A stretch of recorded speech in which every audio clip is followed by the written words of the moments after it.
Our consumer specialist Elaine Young is here with the final story in her three-part series. Elaine. Well, Russ, over the last 2 nights, we've gone undercover to show you serious problems in the home inspection industry. There are no provincial guidelines or standards, which means basically no minimum qualifications and no real help if you do get a bad inspection. So it really is buyer beware. It's up to you to make sure you ask the right questions to ensure that the most expensive thing that you're going to buy is exactly what you think it is.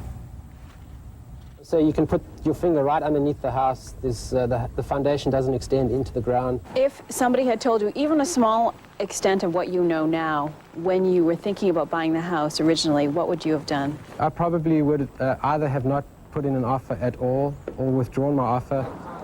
But when Malcolm Wheeler bought his home, he didn't know about the massive problems with the foundation or the mold in his attic. His home inspector never mentioned any of it.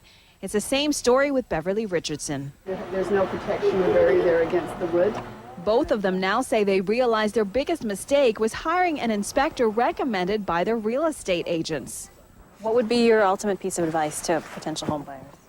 That get an independent home inspection. We've seen cases where there's been a conflict and the realtor is getting money for giving a referral to a home inspector. You can see the wall. It looks like it's been added on to many times. Bruce Hunter is the independent inspector we asked to look through Malcolm's house. In the last year alone, he's had to re-inspect 4 homes. The previous inspectors had missed more than $400,000 in obvious deficiencies. Unfortunately, there's too many inspectors get the work from realtors, and if you can do 3 or 4 inspections a day, at $250, you're making a lot of money.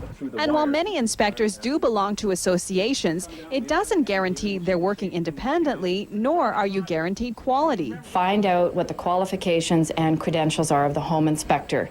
A second thing to find out is how long the home inspector has been in the business of doing home inspections. Does he have a business license? Does the company have errors and omissions insurance? How detailed should the report be? It should be very detailed. You're spending a lot of money to have this done, and a checklist isn't good enough. It has to be very, very specific and very, very detailed with the exact problems listed therein. People think they're hiring a consultant, and you should be. A consultant in any other situation would tell you all the bad and good things, and you decide. That doesn't come out in these inspections. They use words like serviceable. What does that mean? And you should expect your home inspection to take at least 6 to 8 hours, plus extra time to take you through the results and the preparation of the report. As we showed you on Tuesday, the inspector we hired from the Yellow Pages for our undercover investigation failed to mention some of the major problems with this house. He took only 3 hours for his inspection. He told our home buyers he had another home inspection right after us. Is how much should you pay? Well, as Valerie McLean at the Better Business Bureau says, well, you know what? You get what you pay for. She says at minimum, bare minimum, we're talking, expect to spend $350 or higher for your home inspection. Well, it's very sobering information. Good advice. Thanks, Elaine.